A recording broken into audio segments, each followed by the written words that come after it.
Buenas noches. El día de hoy voy a relatar la obra La fiesta del chivo de Mario Vargas Llosa. Después de 35 años, Urania Cabal, una mujer de 49 años de ojos tristes y espigadas, regresa a su ciudad natal, que se llama Santo Domingo, que se encuentra ubicada en Nueva York, y se sorprende de ver la ciudad tan cambiada, luego de tanto tiempo más bulliciosa, más grande y frenética que en el pasado. En un día de intenso calor, ella decide salir a caminar desde el Hotel Jaragua, donde reside. Ella recorre lugares históricos, piensa en su casa de la infancia, en su padre de 80 años, que está inválido desde hace mucho tiempo, cuidado por enfermeras que se encargan de alimentarlo, bañarlo y asistirlo. En estos años, ella jamás le ha contestado ni una carta ni una llamada telefónica. Durante la caminata, Urania recuerda su infancia, a sus tíos, Adelina y Aníbal, que son sus primas, Manolita y Lucinda. Su padre Agustín formaba parte del Círculo Infinito, del dictador Rafael Leónidas Trujillo durante el régimen. Piensa que su familia hizo todo lo posible para poder llenar su ausencia de la madre fallecida, pero cuando Ucrania era una niña. Durante esos años, su padre cumplió una función de ambos. Aunque algo ocurrió entre los dos, se siente que no le guarda ni un rencor ni un odio, si no habría decidido volver a República Dominicana. Cuando ella regresa del hotel, ella va directamente a visitar a su padre porque lo extrañaba. Entonces Urania se va a su casa y la empleada le pregunta que quién era ella, y ella tenía un poco de pavor o vergüenza de decirle que era la hija de Agustín Cabral, del hombre de 80 años del cual estaba muy enfermo y ella lo cuidaba. Entonces ella sintió que el corazón se le desbocaba, ya que llegó sin aliento a ese lugar. Llegó con mucha motivación por volver a ver a su padre, pero también tenía nervios al conversar con él, volver a verlo. Entonces a las 4 menos 10 de la mañana, Trujillo despierta disciplinado y recuerda sus días de entrenamiento militar, en los que disfrutó cada prueba de agilidad, audacia y resistencia, calificando con la nota más alta. Su entrenadora auguraba un próspero futuro en ella. A las 4 en punto ella se levanta de la cama. Él recuerda el desagradable suceso de una muchacha que lo disgusta. Piensa en su esposa María Martínez. Con desprecio la ve como una analfabeta que se hace pasar por escritora moralista. Luego que ella tuvo una rutina de ejercicios, oye en la radio las noticias del día. El locutor ataca a dos obispos extranjeros, llamados Reilly y Banal, por inmiscuirse en los asuntos políticos del país. Trujillo los insulta internamente por traicionarlos. A pesar de hacerlo, él había sido condecorado por el Vaticano. Escucha al periodista que anuncia una victoria del equipo dominicano de polo en París. Trujillo se siente en la boca del estómago un ataque de acidez, como cada vez que piensa en sus hijos, en Ragmeis y Ramfis, los ve como zánganos, bohemios y vagos. No entiende a quién salieron. Cree que se parecen más a sus hermanos que a él mismo. Toma una ducha que lo anima notablemente. En la radio, la voz despotrica contra el presidente venezolano, Rómulo Betancourt. Trujillo piensa que es un maricón, ya que no le teme a su poder, pero sí le inquieta que la iglesia pueda destruirlo. Se cambia mientras la rabia asciende por todas las partes de su cuerpo. Sabe que atacar a los obispos extranjeros significaría un conflicto con Estados Unidos y eso no es conveniente para el país. Reflexiona con placer sobre esos tiempos en los que podía ser cruel sin poner en riesgo el Estado. Así recuerda numerosos rivales que lanzó al mar para que fueran devorados por tiburones. Termina la etapa del aseo final y ya es vestido con la chaqueta y corbata. Entra a su despacho a las 5 en punto. El director del Servicio de la Inteligencia, Johnny Avex García, lo saluda. Salvador Estrella Salat, Amado García Guerrero, Antonio Beck y Antonio de la Maza están sentados en el automóvil frente al malecón en una de las calles principales, esperando a que llegue el Chevrolet azul celeste, y discuten sobre si vendrá o no. Salvador creyente y católico, habla de que esa noche finalmente acabarán con el tirano Trujillo. Inver lo provoca, le pregunta si comulgó esta mañana para llegar al gran acontecimiento con el alma limpia. Salvador afirma que lo hace todos los días y que solo Dios sabe cómo debe tener el alma un buen cristiano. Amado, que admira a Estrella Salad, recuerda que 2 años atrás Salvador le confesó que era un conspirador clandestino contra el régimen de Trujillo. García Herrero lo consideraba de la familia y jamás lo delató. Recuerda también a su novia Luisita Gil, y ese noviazgo jamás prosperó porque Trujillo le impidió uno de los hermanos de la muchacha que formaba parte de los movimientos en su contra. Así lo citó personalmente para disuadirlo de seguir adelante con su romance. Llamadito se vio obligado a renunciar a su amor. Días después, su jefe le aseguró que tenía listo su permiso para ascenderlo al teniente. Si bien a Amado le pareció extraño, creyó que era una forma de recompensarlo por la perdida Luisita. La misión consistía en matar a un traidor con sus manos sin temblar. A quemarropas disparó 2 veces contra un prisionero que supo luego que era el hermano de su enamorada. Desde ese entonces se juró que la próxima vez que disparara un arma sería contra Trujillo. Urania entonces ingresa a la habitación de su padre, pero antes de ello se sienta en la mesa en el comedor a tomar una taza de café. Y entonces nota que la residencia está caída y deteriorada en la parte del interior de la casa, y no reconoce nada de su antiguo hogar. Todo había cambiado, habían cambios en ello. Le pregunta a la enfermera quiénes visitan al desválido. Ella le responde que las hijas de la señora Adelina, Lucinda, Manolita, van con frecuencia a visitarlo. Urania toca la puerta de su padre, ingresa a su habitación para que pueda contarle sobre ella, sobre sus gustos, lo que hacía en sus tiempos libres, que le gustaba leer bastante. Y entonces se da cuenta de que su padre ya no es el mismo, ya era un hombre muy mayor, sin casi pelo, sin dientes, los ojos muy tristes, ya había envejecido bastante, de aquel hombre que ella había visto cuando era más joven, muy alegre, muy sonriente. Entonces le comenta, ¿no?, sobre su vida cotidiana, le dice que ella vive en Manhattan, ahí ella tiene 49 años y está soltera. Y le dice a Agustín Cabral que parece que no entiende tanto y se queda inmóvil y no da respuesta sobre lo que ella le está comentando. Urania le cuenta a su padre sobre el fanatismo de la época de Trujillo, en esos tiempos en los que él pertenecía al círculo íntimo del dictador, y le pregunta si efectivamente el benefactor se había acostado con su madre. Cabral se sobresalta y se echa a temblar. La mujer le recuerda el caso de su vecino, don Froilán Arala, cuya esposa recibía visitas de los presidentes. Sin poder negarse a estos encuentros, años más tarde la misma Urania oye la anécdota de la boca de Henry Chirinos, colega y rival de su padre. La historia cuenta que el mismo Trujillo contó adelante de todos, en una recepción del Partido Dominicano, que la mejor mujer con la que se acostó fue la esposa de don Froilán. Urania no entiende cómo los dominicanos más preparados del mundo aceptaban ser tan humillados como Arala lo fue en esa reunión. Urania le pregunta a su padre si esas vejaciones valían la pena, si el poder adquirido era lo suficiente como soportar esos maltratos. Agustín se queda súper inquieto, inmóvil y sigue sin decir una sola palabra. Entonces es ahí donde entra la enfermera del padre de Urania y le da una manzana, le da más fruta para que ella pueda compartir con él, y es ahí donde la enfermera le dice que ella lo alimente. El apartado comienza con el encuentro entre el coronel Johnny Abex y Trujillo en el despacho del generalísimo. El jefe del servicio de inteligencia militar le advierte que debe tener cuidado con la iglesia, que busca acabar con el régimen. Propone que únicamente hay 2 caminos: rendirse o derrotar al enemigo. Si bien a veces sus palabras le parecían desagradables, agradecía su sinceridad. Le comenta que jamás podrá traicionarlo, ya que él es el único que sueña o que no sueña con matarlo.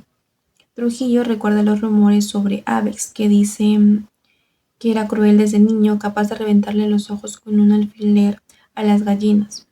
También evoca la primera misión, asigna al coronel a asesinar a su exsecretario exiliado en México. El generalísimo rememora muchas de las fechorías llevadas a cabo con una red de informantes y cómplices a nivel continental. Señala un informe sobre el escrito que trata sobre una supuesta conspiración llevada adelante por Juan Tomás Díaz, ex jefe militar en complicidad por la CIA, la Agencia Central de Inteligencia de los Estados Unidos. Trujillo recuerda los motivos de la destitución de Díaz. Destaca por una orden suya y haber reprendido a un oficial que le estaba cumpliendo. Sin embargo, el jefe no se muestra preocupado ya que piensa que Díaz es inofensivo, indefenso. Aves García manifiesta su preocupación por los dispositivos de seguridad que protegen a Trujillo y le comenta que viven por él para cuidarlo. Agrega que el presidente Balaguer anunció la liberación de unos presos políticos y que piensa que no es un hombre del régimen, sino que solo defiende sus propios intereses. Trujillo, disiente de su opinión, lo concibe como un hombre inofensivo. Por último, le pide a Aves García que tenga el dispositivo preparado para la operación de los obispos por si cambia de opinión. Luego de este intercambio, el coronel se retira. Baja de un auto Miguel Ángel Báez Díaz, que le comenta a Antonio de la Maza que Trujillo está demorando en el camino. El resto de los integrantes del grupo se sorprenden de la complicidad que estos tienen de Báez Díaz, ya que solía ser un trujillista acérrimo. Salah siente asco de que una persona como Miguel Ángel sea ahora aliado. Si bien es dueño de un aire sereno y razonable, Estrella Salah es capaz de decir las cosas más crueles, como cuando culpó a su amigo de la Maza de que éste había vendido a su propio hermano. Antonio de la Maza proviene de Amoca, una región ferviente antitrujillista, y durante 3 años se dedicó a combatir las fuerzas trujillistas junto con sus padres, tíos, hermanos, primos, entre otros. Cuando cayó herido, el propio jefe del Estado le ofreció un puesto de confianza como custodia personal. Antonio acepta sin darse cuenta de que era una estrategia de manipulación para tener a sus rivales dominados. Si bien nunca fue un trujillista de corazón, siempre respetó al líder y su capacidad de trabajo era incansable. Sin embargo, desde la muerte de su hermano Tabito, 4 años atrás, Antonio planea vengarse contra el dictador. Tabito era piloto de Dominicana de Aviación, gracias a las órdenes de Trujillo que permitieron que fuera admitido ahí. De esta manera, el muchacho siempre estuvo dispuesto a dar la vida por el benefactor y a hacer cualquier cosa que él ordenara. Cuando le asignaron la misión de llevar a un individuo dopado y atado en avión hasta la hacienda de Trujillo, Tabito lo tomó como símbolo de confianza de que el jefe sentía por él. Sin embargo, comenzaron las sospechas de que el hombre secuestrado era Jesús de Galíndez, un ciudadano norteamericano antitrujillista. Antonio, preocupado, le advirtió sobre la gravedad de la situación. Sin embargo, Tabito menospreció el nerviosismo de su hermano. Luego de este intercambio, Tabito fue detenido y se montó en una operación que hizo pasar su muerte por un suicidio, motivado por la culpa de haber matado al otro piloto testigo luego de que éste le confesara su amor. Después del entierro, Trujillo convocó a Antonio de la Maza para prometerle que investigue más sobre el caso de Tabito porque había muerto. Entonces, como muestra de agradecimiento al compromiso de la familia Maza, le otorgó la concesión de una carretera nacional. Desde ese entonces, Antonio sufre por la mala conciencia, destruido y culpable por la muerte de Tabito. Así es él quien se encargó de conectarse con algunas de las figuras más altas del gobierno para poder garantizar su participación en este plan para asesinar a Trujillo. Ansioso, prende un cigarrillo y sabemos que el jefe todavía no aparece. Ya en la habitación, Urania le da de comer a su padre en la boca las frutas que le había traído la enfermera. Y es ahí donde ella recuerda los momentos de violencia que había vivido y experimentado, vividos bajo el régimen de Trujillo, llevados a cabo hasta por su propio hijo, el apuesto Ramfis. Urania rememora el momento en que el muchacho la elogió por su belleza y su padre le prohibió entablar cualquier tipo de contacto con él, conocido a su vez por su predilección por las niñas menores de edad. Cuando Urania era chica, un caso fue particularmente renombrado, el de Rosalía Perdomo, una muchacha de 15 años que fue ultrajada por Ramfis y sus amigos. Este episodio le hace preguntarse si su padre se olvidó del mal que le causó, porque ella no podía olvidar todo lo que él había hecho y aún no estaba dispuesta a perdonarlo. Por otro lado, el crimen de Rosalía Perdomo obliga a Trujillo a mandar a su hijo a la academia militar en Estados Unidos, donde el muchacho se encargará de desprestigiar la institución, malgastando el dinero en coches, joyas, malgastando su plata en cosas sin valor, sin importancia. Urania piensa en el hermano menor de Ramfis, Rajamex, que terminó sus días sirviendo a la mafia colombiana. En Angelita, la única mujer de Trujillo que vive en Miami y forma parte de una secta evangélica. Hasta María Martínez, la mujer del benefactor, murió pobre sin entregarle a sus hijos la información de las cuentas bancarias. Urania le cuenta a su papá que en el poco tiempo libre que ella dispone, se dedica a leer libros porque es lo que más le gusta y le apasiona.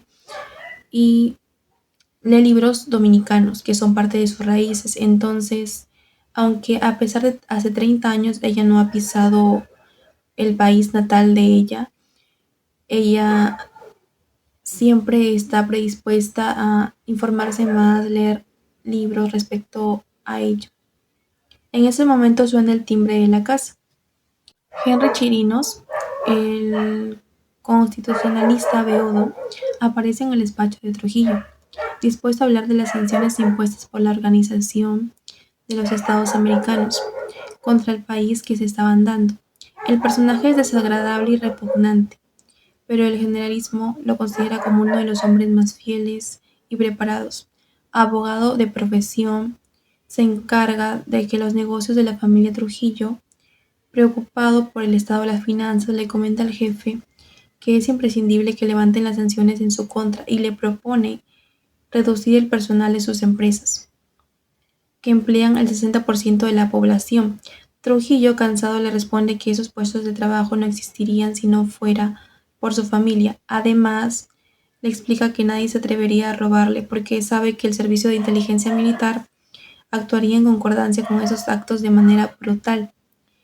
Esto justifica porque el jefe acumula negocios de tierras y ganados para servir al país.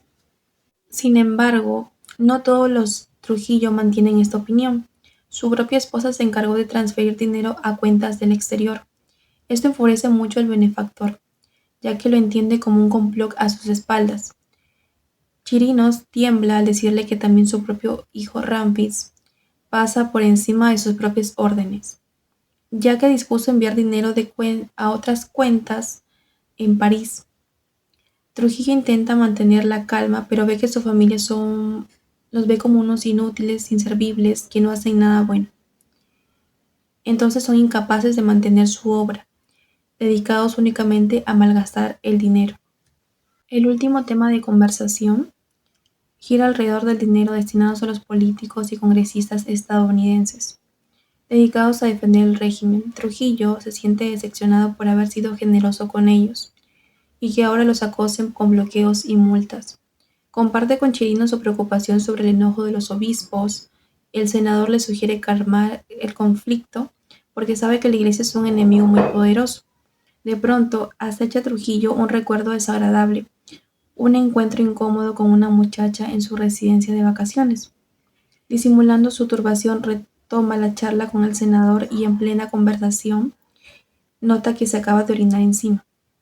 Invadido por la rabia, echa Chirinos de su despacho y pide ropa nueva a su ayudante. Ya vestido, toma el teléfono para citar al jefe de las Fuerzas Armadas, Pupo Román. Quiere reñirlo por un caño pestilente roto en la base aérea, que mancha la pristina imagen de la institución. Trujillo no se regocija al pensar en Román alterado, sin saber el motivo. Sin embargo, reaparece el recuerdo de la muchachita para enturbiarle la mente. Para aplacar ese sentimiento desagradable, decide pasar esa noche con una bella mujer en su residencia en la casa de caoba y hacerla gozar. Antonio de la Maza le pregunta a Tony Inver por la situación del hermano de este, segundo preso por el supuesto crimen de un sindicalista y condenado a 35 años de cárcel. Inver recuerda su pasado como trujillista acérrimo, en el que estuvo dispuesto a quemar la provincia de Puerto Plata, donde era gobernador cuando fue invadida por tropas antitrujillistas. Sin embargo, este compromiso fue recompensado con su destitución y el encarcelamiento segundo. Desde entonces, Tony Inver espera liberar al país de la tiranía de Trujillo. 2 años y medio atrás llevó adelante un atentado para matar al benefactor, pero lo hizo únicamente con 2 cómplices. El plan consistía en aprovechar las caminatas diarias de Trujillo y colocar dinamita en las vallas de una de las casas de la zona.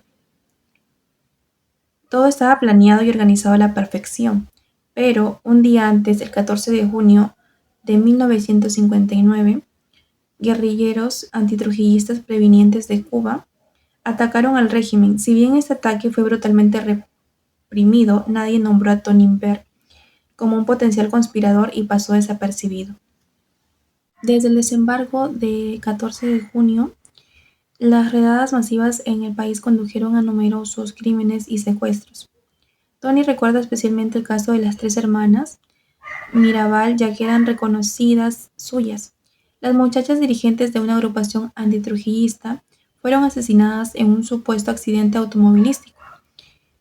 Inver se conmueve cuando piensa en esas rebeldes y siente culpa por estar en libertad trabajando para las empresas del jefe. Así comienza a buscar ayuda en reuniones clandestinas en las que encuentra un espacio para expresar su disidencia.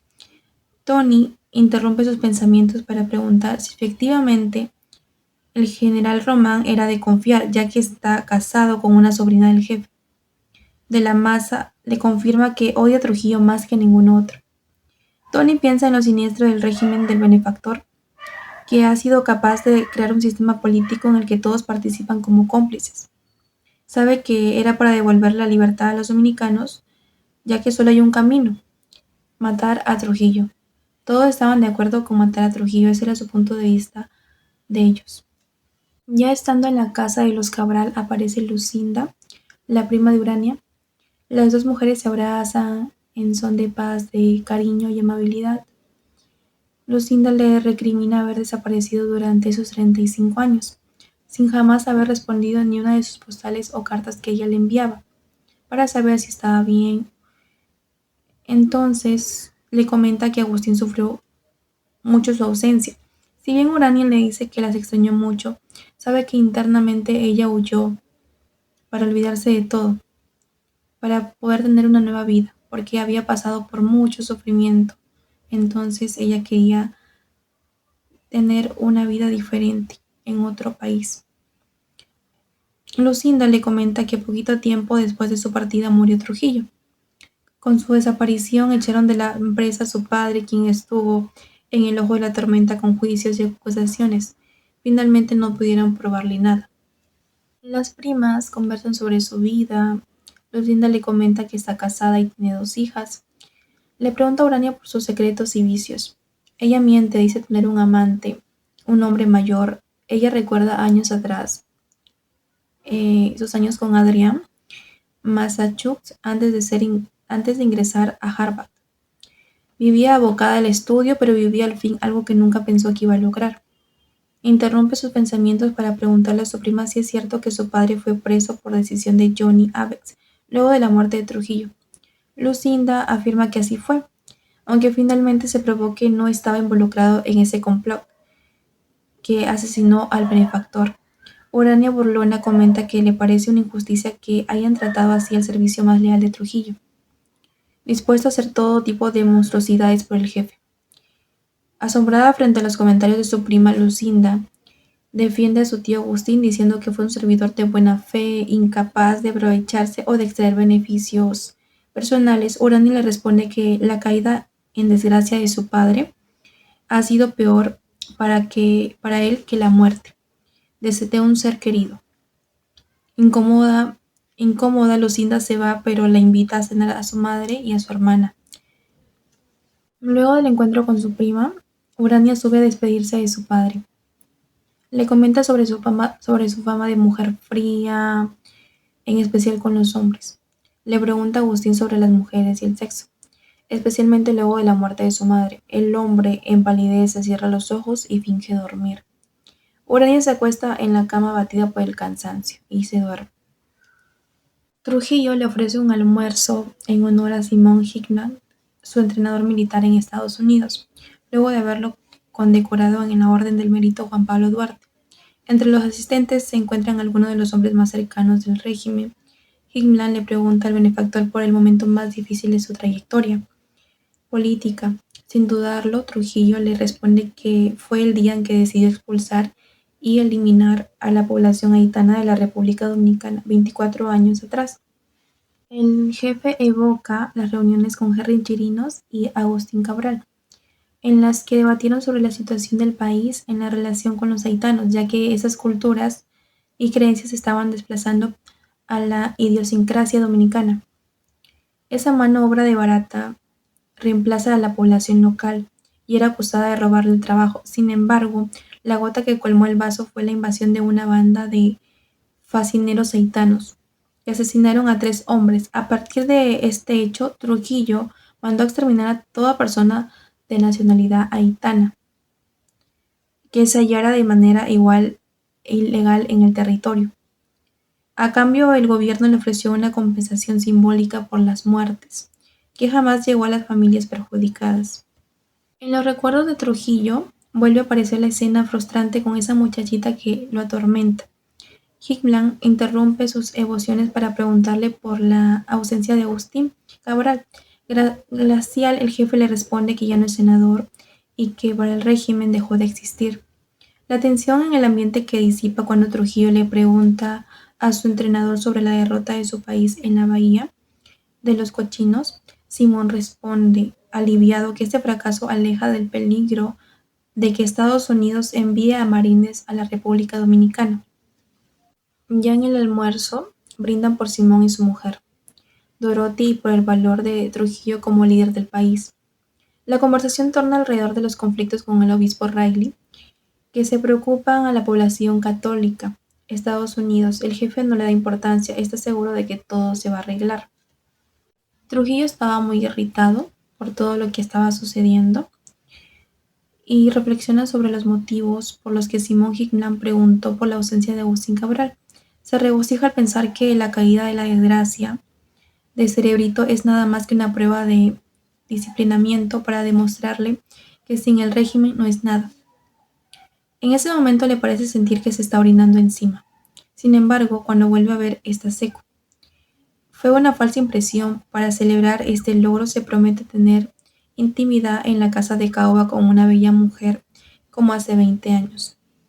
Hace 1 hora y cuarto que esperan la llegada del coche de Trujillo, Salvador Estrella Chalac piensa en sus orígenes, en su familia de Líbano, tiene la intención de que jamás conocerá el pueblo de donde vienen sus antepasados. Comienza a rezar, le pide a Dios por la llegada de Trujillo, para poder ejecutar de una vez el plan. Salvador recuerda que con alegría aquel día en que la iglesia se posicionó en contra del jefe, la carta pastoral que tanto había enloquecido a Trujillo. El régimen opresivo aquí entre los seres humanos fue donde hubo un asesinato. Esto conmovió a tanto a Shahalak que sintió por primera vez que la iglesia se había puesto del lado de las víctimas. Las represalias fueron exitosas, especialmente contra los monseñores de origen extranjero, Panal y Reilly. Si bien Salvador se negaba a la idea de asesinar a un ser humano, las maniobras planeadas contra ambos obispos la hicieron cambiar de opinión. Estrella Salak, alterado, le pidió una cita a Monseñor Zanini para pedirle permiso para llevar su plan adelante. El obispo enigmático citó a Santo Tomás como justificación para sus actos. Además, trasladó a su hermana monja Gisela a Puerto Rico para ponerla a salvo de posibles represalias contra toda su familia. Antonio de la Maza grita al advertir la presencia de Chevrolet de Trujillo. El coche arranca a toda velocidad. Los cuatro integrantes sacan las cabinas y fusiles por la ventana. Inver al volante acelera. En la persecución, Tony se olvida de hacer las señales intermitentes para que los otros dos autos, con Pedro Livio, Huáscar Tejeda y Fifi Pastoriza, se asumen a la persecución. Aceleran más y ya están a la altura del coche del jefe. Comienzan a disparar. Una frenada en seco deja atrás al Chevrolet de Trujillo. Tony Inver, sin perder un segundo, gira en reversa y va hacia el encuentro. Amadito les ordena bajar las cabezas, ya que iban a haber disparos y para poder evitarlos les pidió eso. Los cuatro se bajan del coche, disparan contra el auto del benefactor de la masa y Tony corren a rematar a Trujillo. Salvador nota la presencia de dos automóviles a toda velocidad. Rumbo a la ciudad Trujillo, en ese momento Antonio Massa grita que el chivo está muerto. Salvador se acerca a ellos, los ve examinar el cuerpo bañado en sangre para confirmar que está efectivamente muerto. Sin reflexionar demasiado, cree oír tiros, convencido de que son Calix, y dispara. Oye gemir a Pedro Livio Cerdeño, alcanzado por los balazos. O sea, el chivo era la persona a los cuales ellos habían puesto su punto fijo. En este caso, el chivo era... Trujillo era el chivo, o sea, la presa que prácticamente ellos debían matar y ver ensangrentado para que realmente se den cuenta de que ya habían exterminado a esa persona que había hecho tanto daño a esa sociedad. En la casa de la tía de Lina, Urania cena con ella, con sus primas, Lucinda y Manolita, y la hija de esta, que se llama Marianita, es una joven de 20 años, de ojos tristes. Si bien en el encuentro se sabe que Marianita es una jovencita muy alegre, entonces Urania no reconoce en la casa para nada a esa familiar. La ve aventajada y abandonada. Adelina, con rabia, habla de cómo comenzó la decadencia de la familia Cabral, justo antes de la muerte de Trujillo. La causa de todos los males fue la publicación de una carta en el periódico El Foro Público, que acusó a Agustín Cabral de utilizar fondos publicitarios de manera discrecional y dio a conocer su destitución como presidente del Senado. Si bien al principio el hombre no se manifestó preocupado, ya que lo veía como un teatro planeado por Trujillo. Para incomodarlo, sospechó de su colega Chirinos como el responsable de esta acción. Sin embargo, con el paso de los días, su situación se volvió más y más complicada. Lo seguía del servicio de la inteligencia militar camino a su casa, sus colegas le daban la espalda. Agustín Cabral decidió ir a enfrentarse directamente a Chirinos para preguntarle el motivo de esta persecución, pero él aseguró no saber nada al respecto. Adelina recuerda esos terribles días para la familia en los que Cerebrito se torturó, pensando que había hecho para merecer el maltrato del jefe. Luego de que le confiscaran las cuentas bancarias, decidió ir a hablar directamente con Johnny Avex. El jefe del cine sugirió que la caída en desgracia se podía haber debido a su asistencia a un cóctel con Henry Denbourg, un agente de la CIA. Cabral, anonadado, afirmó que su presencia fue ordenada directamente por Trujillo. La tía de Lina destaca la dignidad de su hermano, tan fiel al régimen, y le comenta a Urania que jamás había conocido a alguien que se sacrificara tanto por su hija tal como Agustín lo había hecho por ella. La mujer, sin embargo, le aclara que estos gestos eran para comprarla, para lavar su conciencia. El narrador retoma las peripecias de Agustín Cabral, que vagaba por la ciudad, va pensando en alguna salida para su angustiante situación. Así vio que el diario que el ilustre embajador Manuel Alfonso acababa de llegar a la ciudad. Él era un amigo suyo y le debía favores. Podía ser la persona clave que resolviera su situación en la que él estaba viviendo, la cual era una situación crítica.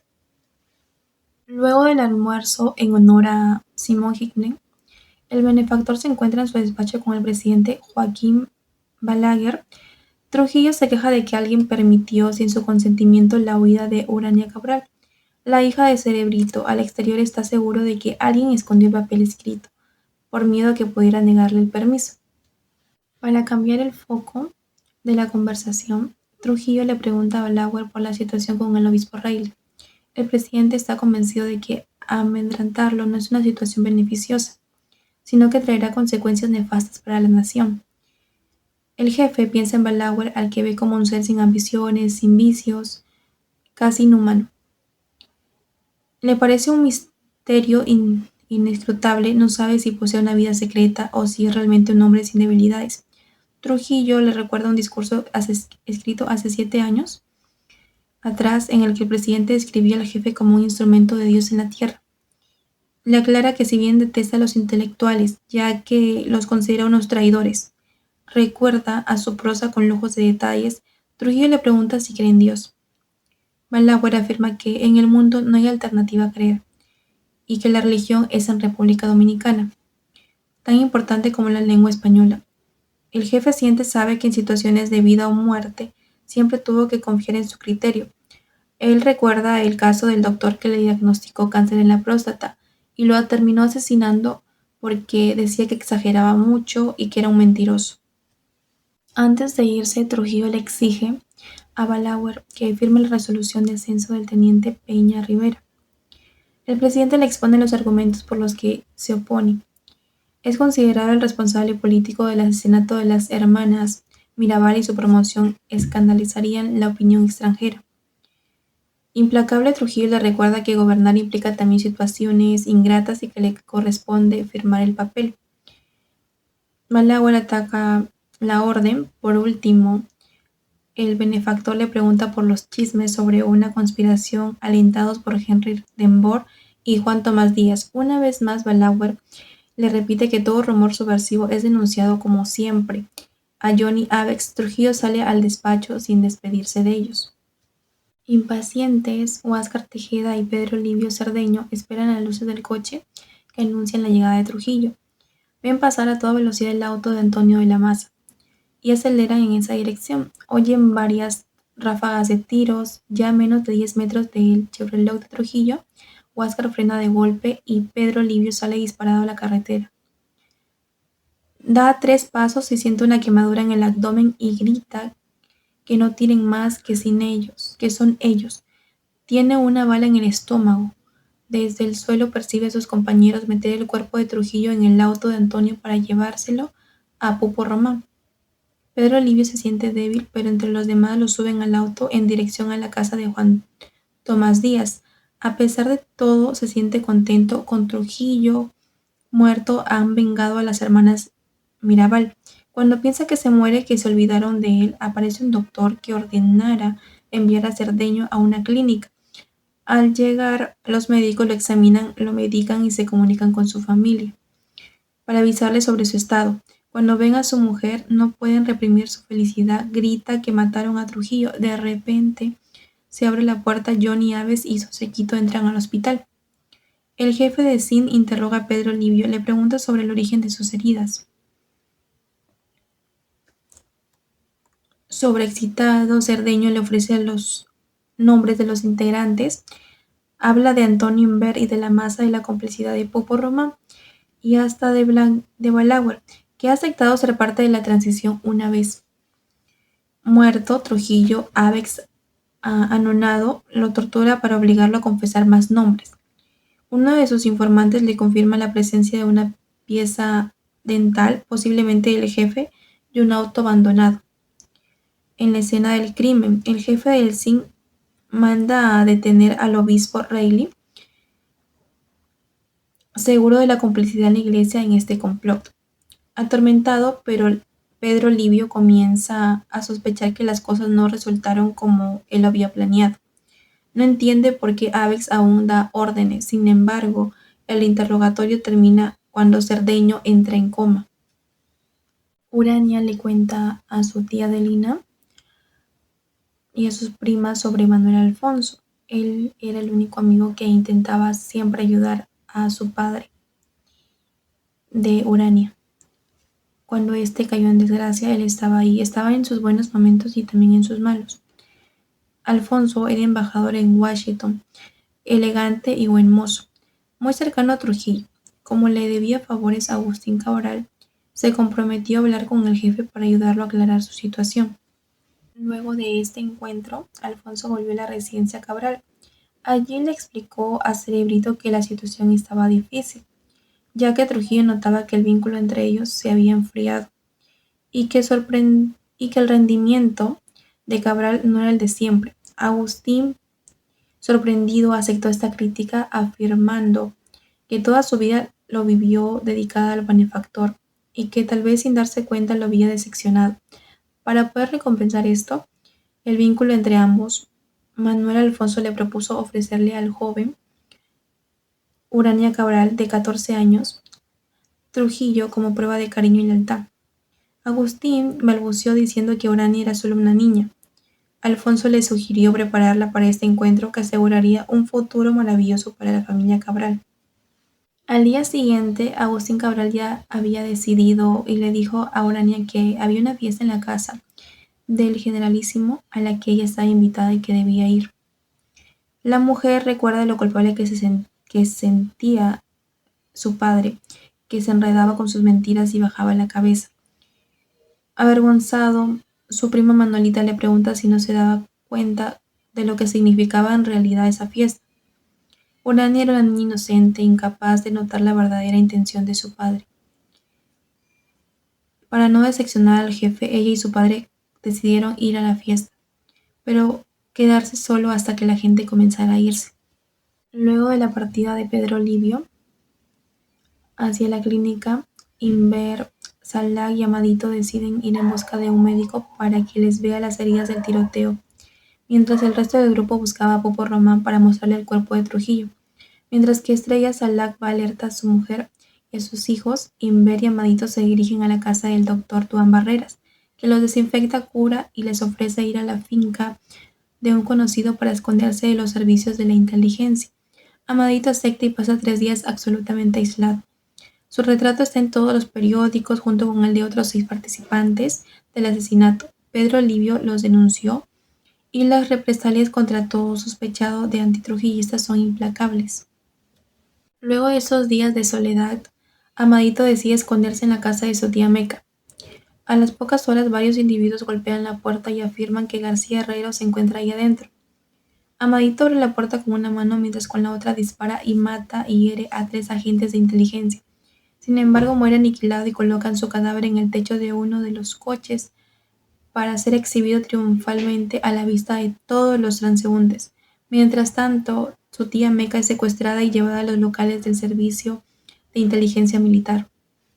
Este irrumpe en el despacho de Trujillo, el chofer de Manuel Alfonso, que viene a comunicarle al jefe que encontró a aquella muchacha de 17 años que estaba buscando. Trujillo le ordena llevarla a su residencia, Casa de Caoba, a la noche. Se siente entusiasmado por este reencuentro rejuvenecido de tan solo pensar en tener en brazos a esta bella mujer. Jovencita, sale de la estancia Ragmex, camino a la casa de su madre para saludarla, tal como hace todos los días. Le dice unas frases con ternura al oído y sigue caminando, en camino a la avenida con dirección al mar.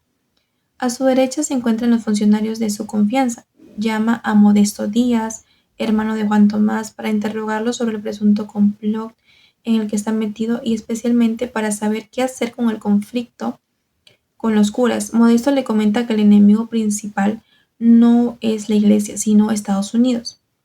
Sin embargo, el jefe le corta de manera abrupta. No quiere pensar en temas sombríos. Piensa en la muchacha con la que tendrá intimidad esa misma noche y le ruega a Dios ayuda para poder llevarla adelante la tarea.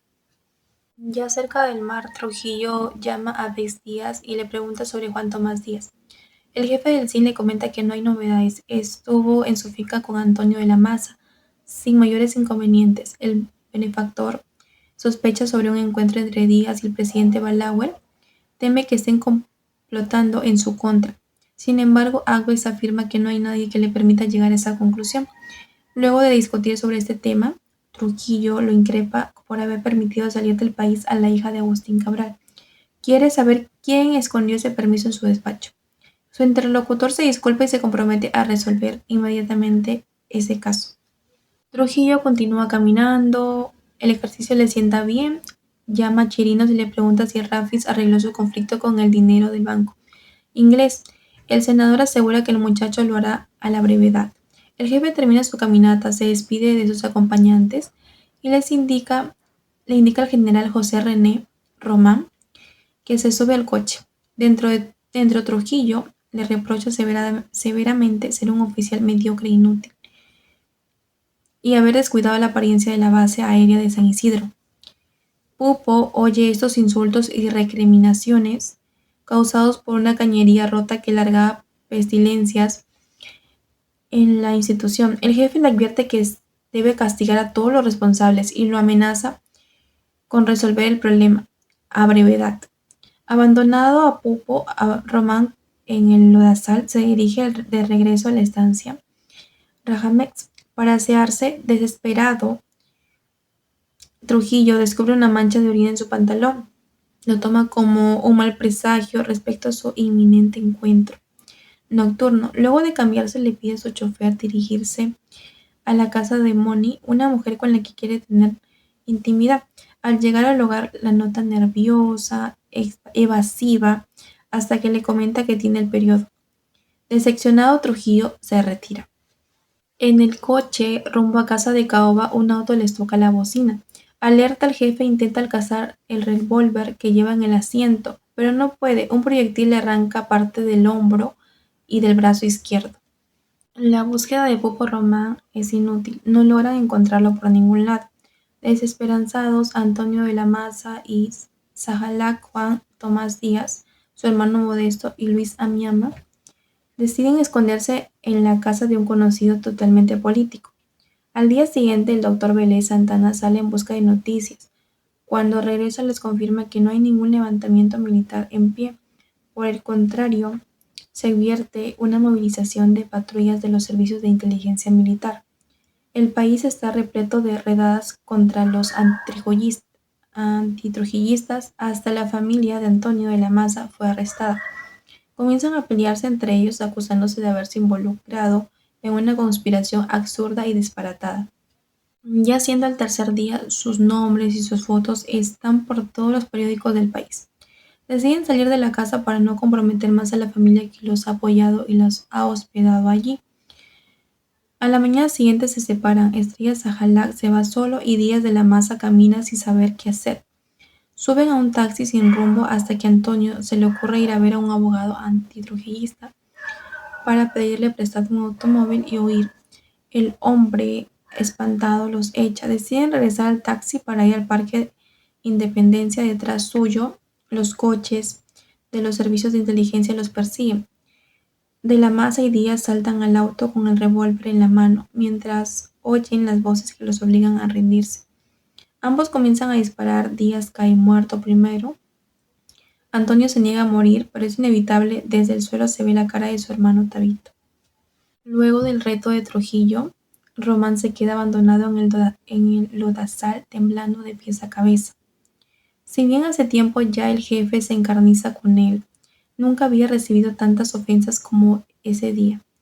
Sospecha que por un momento si efectivamente Trujillo no es al tanto de su participación en el complot, pero afirma que es completamente imposible que se haya enterado. Román siempre había sido bueno peleando, pero enfrente a Trujillo es una criatura servil y dócil.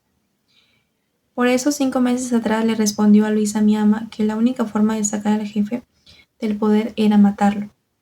No había otra alternativa. Pupo aceptó sumarse a la conjura para volverse a sentir un hombre con vida propia, para recuperar la seguridad en sí mismo perdida frente a tantos malos tratos de Trujillo. La única condición que les impuso a los conspiradores es que involucrarían recién cuando pudieran mostrarle el cadáver de Trujillo. Román sabe que el operativo es inminente y que cuenta también con el respaldo del presidente Balaguer, que a su manera les ha asegurado que contarán con su ayuda. Llega a su casa por la noche y lo llama por teléfono al general García Trujillo para amonestarlo por el caño roto de la base aérea. Poco después, un auto frena violentamente en la puerta. Román ve al ex jefe del SIM, Navajita Spaylat, que viene a comentarle que algo grave sucedió con el jefe. Si bien Pupo sabe precisamente lo que deberían hacer, decide hacer todo lo contrario. Hace entrar al general Spaylat y telefonea al hermano de Trujillo para comentarle sobre un posible atentado. que está perforado. Piensa que en Amiama y Juan Tomás deben estar buscándolo con el cadáver de Trujillo. A cuestas, sin embargo, no se contacta con ellos. Por el contrario, alienta a los oficiales militares a que estén listos para actuar en caso de ser necesitados. Inseguro y desorientado, llama a Balaguer, a Apex y el hermano de Trujillo para apresarlos a los tres por atentar contra el jefe. Sin embargo, ninguno de ellos va a su despacho. Román se da cuenta de que su plan no tiene posibilidad de concretarse. Perdido va al Palacio Nacional, donde encuentra un panorama desolador. Casi toda la familia de Trujillo está allí llorando por la muerte del jefe. Román descubre que ya uno de los conspiradores, Pedro Livio Cerdeño, ha caído, así que confirma que carece absolutamente de poder y que las decisiones no salen de su despacho, sino del Johnny Avex o de los parientes del benefactor. En la reunión discuten sobre cómo conseguir quién debería tomar el poder. El presidente Balaguer propone esperar la llegada de Ramfis desde París y tomar una decisión con su consentimiento. Román descubre que en el contexto de caos en el que están sumergidos de hombres, ese hombrecillo insignificante comienza a cobrar notable autoridad. Desorientado, Pupo toma la iniciativa de sacar al obispo Riley y ejecutarlo, ya que considera que la iglesia estuvo involucrada en el complot asesino. Sin embargo, el presidente Balaguer impide este asesinato y así se rebela contra la orden de Román. Desde ese momento, Pupo se siente atormentado, confundido. Luego de una misa, Betán Trujillo lo lleva a la base aérea, donde lo detiene por complicidad de asesinato del benefactor. Sin que le pregunten nada, Román confiesa y nombra a las personas involucradas. Más tarde lo trasladan a una residencia destinada a arrancarles información a los prisioneros que estaban allí. Allí se encuentra con Ramfis, encargado de dirigir la sesión de tortura, que le pregunta especialmente por la presencia de Balaguer en el complot. Pupo afirma no saber demasiado sobre ese tema. Es torturado brutalmente, llegan a castrarlo y coserle los párpados. Soporta durante 4 meses hasta que Ramfis lo mata. Román, aliviado, espera esa descarga final. Cuando Estrella Salad se entera de que los servicios de inteligencia se han llevado a su mujer y a sus hijos, el turco decide entregarse. Primero va a la casa de un conocido que le cierra la puerta en la cara. Sin embargo, él estaba sin rumbo.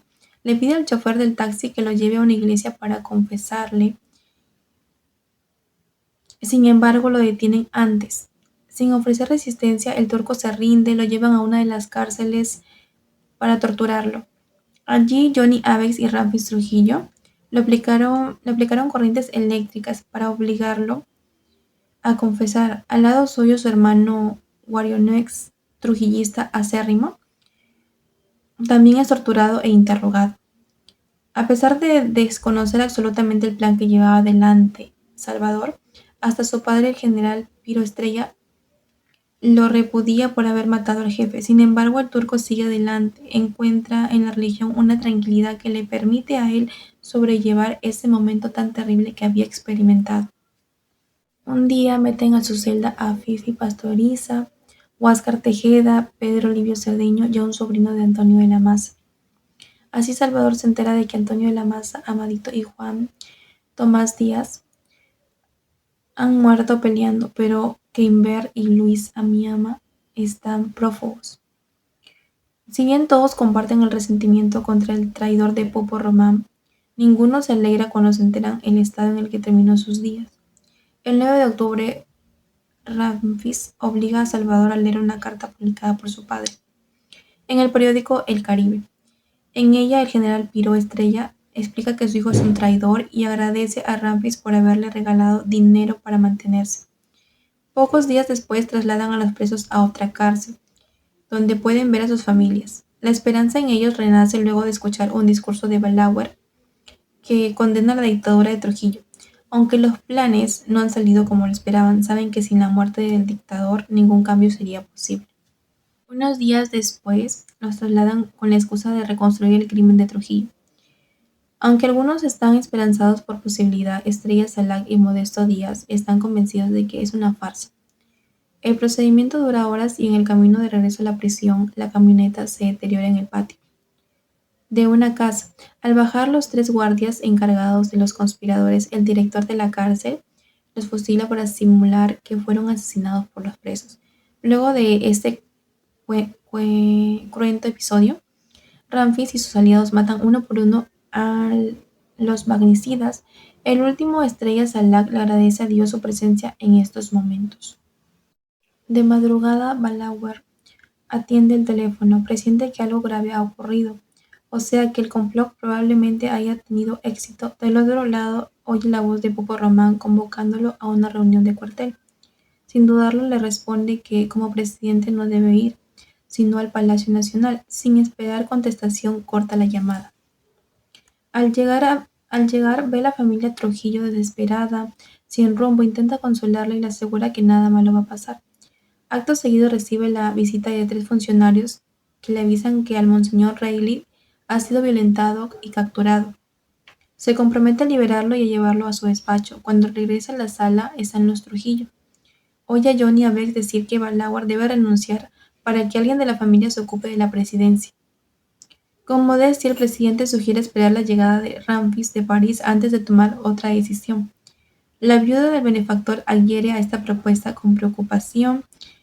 Balaguer regresa a su despacho, sabe que la verdadera batalla será con Ángel García y su inteligencia despiadada. En la antesala, García Trujillo y el obispo Reilly lo esperan. El presidente abraza a Virgilio y le agradece por su comportamiento con salvar a la República. El general le responde que la orden ha sido enviada por Román directamente. En ese instante, Pupo irrumpe en el despacho, enfurecido con Balaguer por haber incumplido sus órdenes. Esta reacción desmedida le confirma en que Román está relacionado con la muerte del generalísimo. No hay otra explicación para su conducta irracional. El presidente regresa a la sala. El cuerpo de Trujillo cosido a balazos está colocado sobre la mesa. Doña María Martínez clama por venganza y anuncia que hay que matar a todos los responsables de este crimen. Frente a este espectáculo, Balaguer lleva a la viuda a una sala contigua para sugerirle que, con la excusa de cuidar el patrimonio familiar, transfiriera su dinero a cuentas del exterior. La señora, agradecida por este considerado gesto, acepta la propuesta. Balaguer se dirige también a hablar con Ramfis, sabiendo que de esa conversación depende su futuro. Así como su manera calmada le larga el discurso que tenía preparado, la única forma de resguardar el legado de Trujillo es aceptar el plan que le propone para garantizar la continuidad democrática. Si bien Ramfis parece extraviado, advierte y admite que también él ha llegado a las mismas conclusiones para poder liberarse de las presiones internacionales. Sin embargo, asegura que él se encargará de todo lo involucrado, directo o indirectamente, en el asesinato de su padre.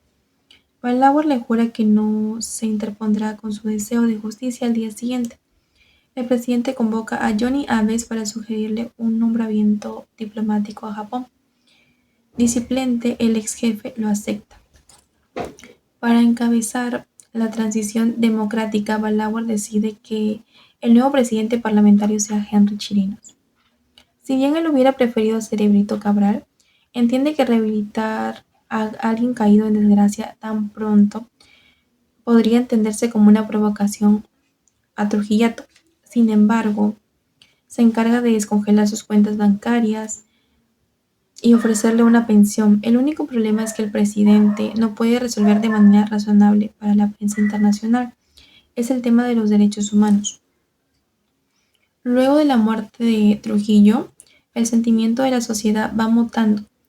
Ya no profesa un amor al jefe, sino que aumentan las críticas y voces disidentes. Así el presidente se anima a anunciar en un discurso general en las Naciones Unidas que la dictadura de Trujillo volvió los derechos humanos. Pide ayuda a las naciones libres para recuperar la libertad de los dominicanos. Luego de esa situación, Ramfis Trujillo lo increpa violentamente por sus dichos. Sin embargo, Balaguer se excusa y no tiene ninguna otra alternativa. Si quiere el apoyo de Estados Unidos, le dice que otra alternativa es que la familia de Trujillo debe exiliarse del país. Si bien los hermanos del benefactor huyen, vuelven unas semanas después con la intención de encabezar un golpe de Estado. El golpe de Estado se da contra Balaguer, en la cual hubo asesinato y fue simultáneo, ya que el presidente se entera en la huida de los presos que habían atentado contra Trujillo. Alarmado, obliga al jefe de la policía a encontrarlo. Sin embargo, la tarea se lleva adelante sin éxito. Los medios sugieren que los prisioneros asesinaron a sus guardias y huyeron. Al día siguiente, los hermanos de Trujillo, alcoholizados y violentos, irrumpen en su despacho. Quieren acabar con los traidores del régimen. Calmo, Balaguer le sugiere seguir el camino de Ramfis y huir del país. Finalmente, los matones aceptan irse con un monto razonable de dinero bajo el brazo. Sin derramamiento de sangre, Balaguer se corona como un gran estadista capaz de restituir la paz en su país. Así se dispone a recibir a Luis Amiama y Antonio Inver como héroes agradecidos por los servicios ofrecidos hacia la patria. Luego de la partida de Amadito, Antonio Inver permanece un largo rato en la casa de su primo. El doctor Manuel Durán Barreras planea algunas opciones alternativas: la casa de una prima lejana de su dentista. Finalmente, un antiguo amigo le asegura conocer a la persona perfecta para poder hospedarlo. Así el señor Cavalier y su mujer lo hacen sentir durante más de 6 meses como en su casa, cuidado, protegido por ellos.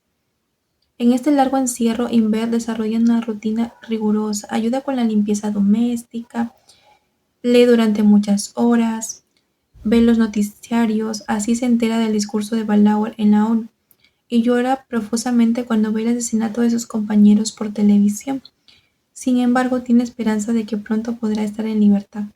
Poco después de la partida de los Trujillo al extranjero, se otorga una amnistía política. Los diarios de la radio y la televisión ya no los llaman asesinos, sino que comienzan a reconocerlos como héroes.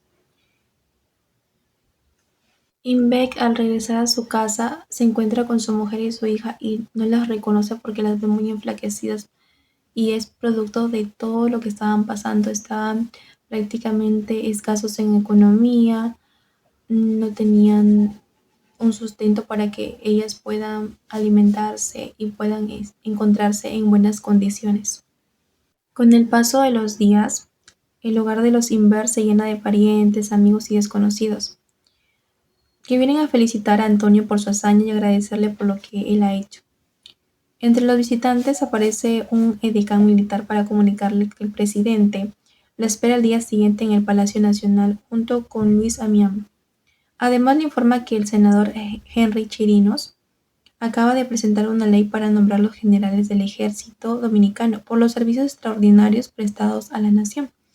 A la mañana siguiente, Antonio y su familia van a la cita en el palacio. Allí conoce a Luis Amiama, de quien se volverá un amigo inseparable. En eso, la puerta del despacho se abre. El doctor Joaquín Balaguer los recibe con una sonrisa y los brazos extendidos. Urania Cabral le cuenta a su familia la noche del encuentro con Trujillo. Manuel Alfonso la pasó a buscar en su coche para llevarla a la residencia. Camino a casa de Caoba, el hombre describió al jefe como un intachable caballero, delicado con las bellas mujeres. Además, le indicó a Urania la enorme posibilidad que tenía ella de poder pasar una noche solas con él, con el benefactor, ya que era una ocasión única de poder ayudar a su padre a salir de la trampa que les habían tendido a ellos. Al llegar a la casa, la cuidadora le hizo un recorrido por la casa y le preguntó qué tomaría de desayuno al día siguiente. Así, Urania se enteró de que la fiesta consistía en pasar la noche con Trujillo. Bajo la luz del bar apareció vestido de militar. El dictador le propuso algo de tomar y que bailaran juntos. La joven, al borde del desmayo, intentaba seguir sus pasos sin éxito. Luego la regresó al sillón y se sentó muy cerca de ella. Sorprendido por su silencio, el jefe le recitó un poema y le dio un beso, forzosamente, en la boca. Al descubrir que Urania no sabía besar, le preguntó si era virgen y le invitó a subir con él a la habitación. Como una pareja dispar compuesta por una niña de 14 años y un viejo de 70. Se dirigieron al dormitorio. Sin apuro, Trujillo comenzó a desnudarla. Ella se dejaba hacer sin ofrecer resistencia, pero sin corresponder a las caricias. Esta inacción de Urania enfureció a Trujillo, quien le ordenó que le practicara intimidad oral. Frente a esta confesión, la tía Adelina le suplicó que no proceda. Frente a esta confesión, la tía Adelina suplica que no proceda con la historia. Está absolutamente espantada. Sin embargo, Urania continúa. Como fracasó en su tarea de darle placer al benefactor, el hombre estaba muy enfurecido y se colocó encima de ella, y la manoseó groseramente. Urania comenzó a sangrar y entonces Trujillo empezó a sollozar por su imposibilidad de tener relaciones sexuales, sin entender por qué le pasaba eso a él. Después de tanto luchar por su ingrato país, la joven intentó pasar desapercibida hasta que el dictador la echó con asco, porque había manchado la cama. Mareada, Urania corrió descalza sin poder emitir sonido. Al subirse al coche le pidió al chofer que la dejara en el Colegio Santo Domingo. Allí pudo hablar con Sister Mary y contarle todo lo que había padecido. Sus primas y su tía la escuchan atónita, sin poder creer lo que había experimentado ella en ese momento y lo duro que lo había pasado, lo cruel. Intentan destacar todas las cosas lindas que Urania consiguió en la vida. Primero, estudiar en la mejor universidad, tener un trabajo envidiable. Sin embargo, la mujer las interrumpe para decirles que nunca más un hombre había vuelto a tocarla desde que pasó con lo que pasó de Trujillo, porque siente asco por ellos. Desolada, sin nada más que trabajar y trabajar, admite que las envidia porque ellas al menos tienen una vida llena de cosas. De ese terrible panorama, Urania destaca la bondad y la generosidad de Sister Mike. La monja se encargó de gestionarle una beca en el extranjero y de hablar con el mismísimo presidente para acelerar los trámites de la muchacha, cuya vida corría mucho peligro. Urania mira el reloj, debe irse al hotel para empacar las maletas. Ella se despide de sus primas, comprometiéndose en volver a verlas y tener un momento con ellas de charla, tomar un café, entre otras actividades que puedan hacer juntas, y y escribirles también para que estén en contacto. Marianita, la hija de Manuelita, le promete que va a escribirle todos los meses, sin importar si ella no le responde. Ya en el hotel, un hombre le invita a tomar un trago. Urania, sin detenerse, le dice que se corra de su camino. En su habitación mira el mar y piensa que si Marianita le escribe, le contestará todas las cartas. Para concluir el tema y el del relato de la obra de la fiesta del chivo, debemos reconocer que es muy importante hablar de política, ya que prácticamente ellos eran parte del ejército y de las inteligencias. Entonces nos damos cuenta de que ellos se sentían con mucho poder, más que todo en tener a las jovencitas a su disposición, a menores de edad, lo cual ellos lo permitían porque sabían que las personas de su pueblo le tenían mucho miedo, mucho pánico a esas personas porque ellos simplemente mataban.